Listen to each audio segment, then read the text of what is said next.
Guys, welcome to this video. ये video में आपको ये बताना चाहूंगा कि हमारा चैनल एमएसटीसीटी के लिए 3 कोर्सेज लॉन्च कर रहा है। कोर्स ए, कोर्स बी, कोर्स सी।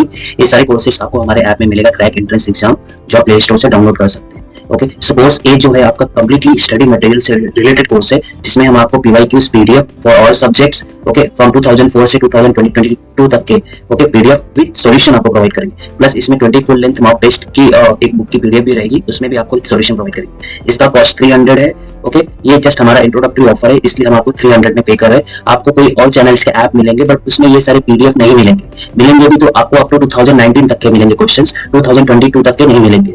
ओके, सेकंड कोर्स है हमारा ऑनलाइन मॉक टेस्ट के रिलेटेड, जिसमें आपको 100+ chapter wise and group wise online mock test provide करेंगे, along with 10 full length online mock test. Plus आप मॉक टेस्ट का सॉल्यूशन भी देख सकते हैं, प्लस आपको एक एनालिसिस रिपोर्ट, रैंकिंग, ये सब भी आपको देखने मिलेगा।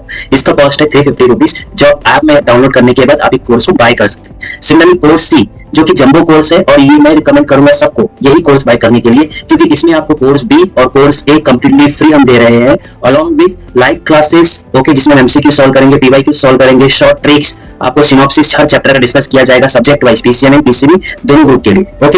ओके, जिसका प्लस आपको मेंटरशिप फॉर स्टडी प्लान, बहुत बच्चों का डाउट रहता है कैसे पढ़ाई करें, कौन से चैप्टर्स पहले करें, okay, and admission related queries भी, कौन सा कॉलेज अच्छा है, किसमें एडमिशन जाना चाहिए आपके रीजन के हिसाब से, पुणे में हो तो कौन सा कॉलेज अच्छा है, मुंबई में हो तो कौन सा कॉलेज है, कैसे स्कोर करें 95%, ओके, ये सब डिस्कस हमारे लाइव क्लासेस वगैरह में होंगे, जिसका कॉस्ट है 999। एक्चुअल कॉस्ट तो बहुत ही ज्यादा है, बट हमारा फर्स्ट टाइम ऐप लॉन्च हुआ है, इसलिए हम आपको मतलब फर्स्ट 100 स्टूडेंट्स के लिए ये ऑफर हमने रखे हुए, ओके, और इससे सस्ता और अच्छा कहीं नहीं मिलेगा। सो एक क्वेश्चन में क्या दिया है, 3 bodies each of mass 1 kg are situated at the vertices of an equilateral triangle of side 1 meter. The xy coordinates of the center of the mass of the system are. Okay, so आपको यहाँ पे centre of mass निकालना है। एक equilateral triangle दिया गया है।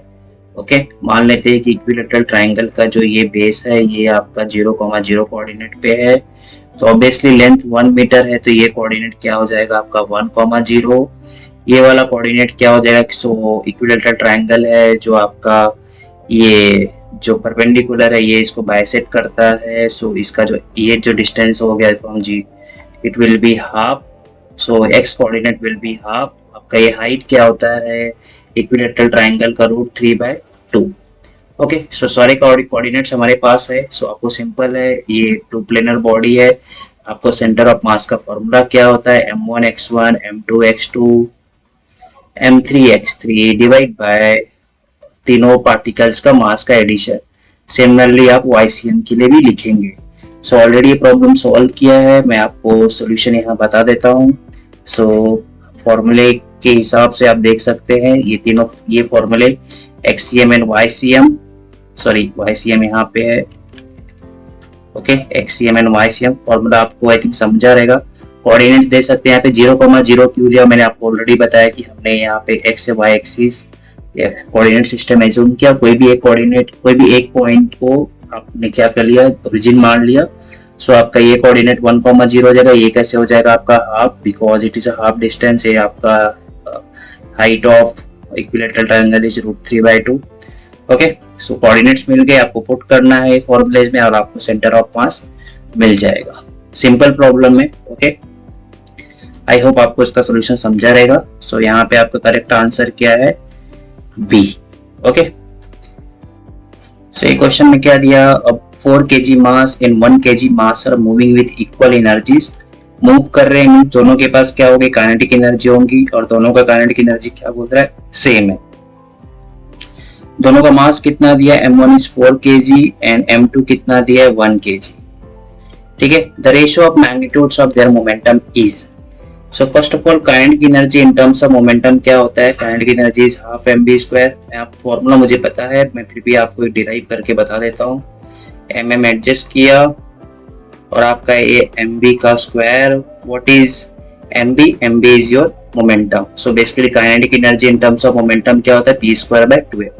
सो यहाँ पे ये दोनों इक्वल बोला है, सो p1²/2m1 इक्वल टू p2²/2m2। सो आपको बोला है ratio of their momentum, so p1²/p2², आपका क्या हो गया, 2 कैंसल, m2/m1। सो p1/p2 क्या हो गया, √m2/m1। What is m2 is 1, m1 is 4। सो 1/4 का स्क्वायर रूट क्या हो गया 1/2. Hence correct answer is C. Okay, so always remember kinetic energy in terms of momentum क्या होता है p²/2m. ये फॉर्मूला ध्यान में रखिए. और momentum in terms of kinetic energy क्या होता है 2me, where is a kinetic energy. Okay, so ये क्वेश्चन में क्या दिया, the work done by force on a body of mass कितना दिया है 5 kg, accelerate to in the direction of force from rest to 20 metre पर 20 metre पर second square. सो ये आपका स्पीड दिया गया है 20 मीटर पर second in 10 seconds. Okay, so आपको वर्क डन निकालना है. सो यहाँ पे वर्क एनर्जी थ्योरम से आपका work done will be equal to change in kinetic energy. पहला आपका रेस्ट था, ऑब्वियसली काइनेटिक एनर्जी क्या रहेगा 0. सो आप काइनेटिक एनर्जी यहाँ लिख सकते हैं. काइनेटिक एनर्जी क्या हो गया half mv². So half, okay, यहाँ पे मीटर पर सेकंड स्क्वायर है जो रॉन्ग लिखा हुआ है, मीटर पर सेकंड होगा क्योंकि स्पीड ही है वो. मास का वैल्यू इज 5, वी का वैल्यू इज 20 का स्क्वायर किया तो कितना आ गया 400 कट किया 200 इंटू 5 कितना हो गया 1000 इज नथिंग बट 10⁻³ जूल. इस correct answer is D. Okay, so work energy theorem लगाया, work done equal to change in kinetic energy. तो क्वेश्चन में क्या दिया, wall is hit elastically and normally by n balls per second and all the balls have same mass moving with the same velocity u. The force exerted by the balls on the wall is.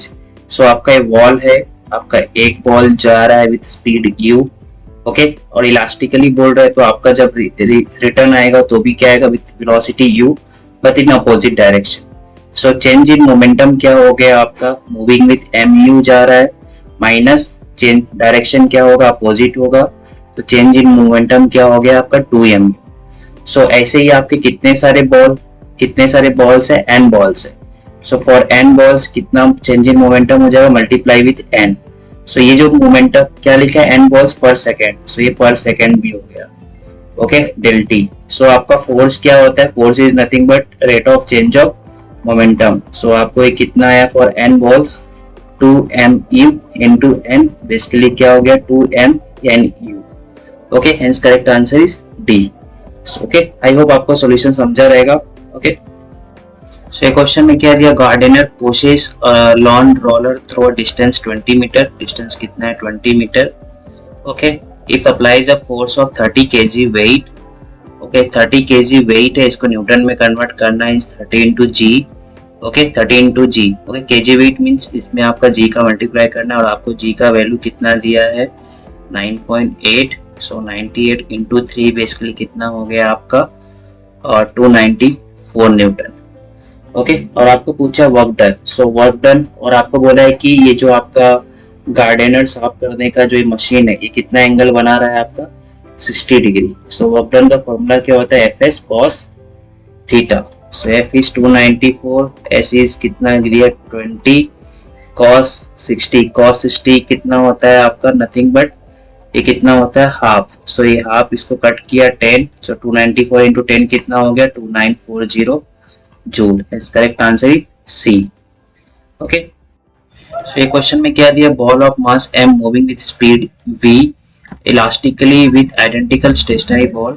सो एक ball है जिसका मास m है, जिसका speed क्या है v है, और एक अनदर बॉल है मास m है, इसका इनिशियल स्पीड क्या है 0 है. ये बॉल इस बॉल के साथ कोलाइड हो रहा है एंड आफ्टर कोलिजन क्या हो रहा है, the first ball moves eight angle theta two the initial direction and has a speed. जो पहले बॉल का स्पीड कितना हो जा रहा है v/3 हो रहा है, और जो सेकंड बॉल जो रेस्ट पे था ये उसका भी मोशन स्टार्ट हो जाता है. तो मान लेते हैं उसका स्पीड v', तो आपको यही v' निकालना है. सो मोमेंटम, ये कोलिजन क्या लिखा है आपका इलास्टिक कोलिजन है, यहाँ पे वर्ड दिया था आपका with speed elastically. So elastic collision में क्या होता है kinetic energy before. So before kinetic energy केवल इस बॉल का रहेगा क्योंकि दूसरा बॉल तो रेस्ट है हाफ mv². यहाँ पे दूसरे बॉल का स्पीड कितना हो गया v/3, और जो आफ्टर कोलिजन है ये फर्स्ट बॉल है और ये आपका फर्स्ट है, ये आपका सेकंड है. हमको ये आफ्टर कोलिजन सेकंड बॉल का स्पीड निकालना है. ओके, आफ्टर कोलिजन के बाद. ओके, सो यहाँ पे मान लेते हैं इसका स्पीड हमने क्या माना है v'. ओके, सबके पास हाफ m है, हाफ m उड़ जाएगा, किया बचा इधर v². इधर v/3 का स्क्वायर है, मतलब बेसिकली क्या हो गया v²/9, और ये आपका b डैश का स्क्वायर है। ठीक है, सो ये इधर ट्रांसफर करते हैं v² - v²/9, ये v डैश का स्क्वायर, तो कितना आएगा आंसर, ये 9v² - v², 8/9v²। So basically क्या हो गया 8/9 का रूट और आपका v। सो 8/9 का यदि आप रूट लेने जाओगे 8 का क्या आएगा 2√2, 9 का क्या आएगा 3। सो यहाँ पे करेक्ट आंसर क्या हो गया आपका सी। ओके, आई होप आपको समझा रहेगा। सो बेसिकली क्या किया, हमारे पास ये दो ऑब्जेक्ट है, दोनों का मास सेम है, एक का स्पीड v है, दूसरे का स्पीड 0 है बिफोर कोलिजन। आफ्टर कोलिजन पहले वाले का स्पीड v/3 हो जा रहा है, नेक्स्ट वाला भी क्योंकि मूवमेंट स्टार्ट कर देगा उसका मान लिया स्पीड v डैश है। सो इलास्टिक कोलिजन में क्या होता है, काइनेटिक एनर्जी कंजर्व होती, means kinetic energy of system before collision equal to kinetic energy of system after collision. So before collision में काइनेटिक एनर्जी केवल पहले ऑब्जेक्ट का, दूसरा ऑब्जेक्ट का है ही नहीं, इसलिए उसको कंसीडर नहीं किया यहाँ पे।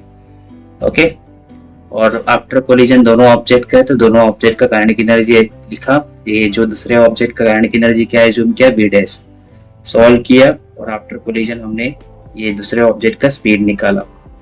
ओके, सो ये क्वेश्चन में क्या दिया, two masses m1 and m2 moving with velocities v1 and v2, okay, but in opposite direction. Mass m1 speed v1 के साथ जा रहा है, मास m2 आपका विद स्पीड v2 के साथ जा रहा है, but in opposite direction. So after collision क्या हो जा रहा है, जो m1 है वो आपका अभी मूव हो रहा है विद स्पीड v2, और जो आपका m2 है वो मूव हो रहा है आपका with speed v1। Okay, so collision elastic है, so momentum before collision, okay, अब सिस्टम बिफोर एंड आफ्टर क्या रहेगा, सेम रहेगा। सो E1 का स्पीड क्या है आपका v1 है, m2 का speed is v2। After collision ये जो पहले ऑब्जेक्ट का स्पीड v2 हो जा रहा है, दूसरे ऑब्जेक्ट का स्पीड क्या हो जा रहा है आपका v1। सो आप क्या करो यहाँ पे जो स्पीड वाले टाइम v1 के टर्म्स एक साइड ला लो, तो आपका यहाँ पे ये दोनों टर्म में v1 कॉमन है, m1 - m2, और ये जो टर्म है यहाँ पे आपका क्या कॉमन है v2, सो m1 - m2 v2। सो ये दोनों कट गया, so v1 equal to v2, so v1/v2 basically क्या आ गया आपका 1, और v2/v1 क्या हो गया आपका 1, hence correct answer is A. Okay, so ये क्वेश्चन में क्या दिया, vehicle without passengers is moving on a frictionless horizontal road with velocity u can be stop in a distance d। Okay, so आपको stopping distance and initial speed दिया गया है।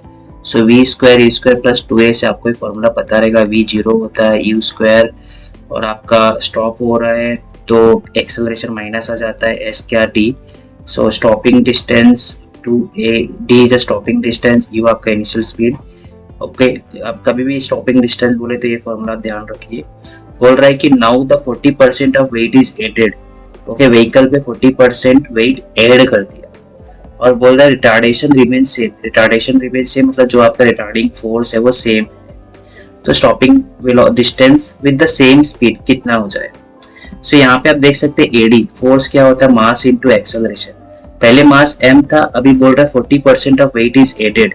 Okay, so mass m था 40%, मतलब m into 40/100, basically ये कितना आएगा आपका m + 0.4 m, जो कितना हो जाएगा 1.4 m। मतलब आपने मास क्या बढ़ा दिया 1.4 m से, और आपको ये रिटार्डिंग फोर्स सेम रखना है, तो ऑब्वियसली एक्सेलरेशन को आपको क्या करना पड़ेगा 1.4 से डिवाइड करना पड़ेगा।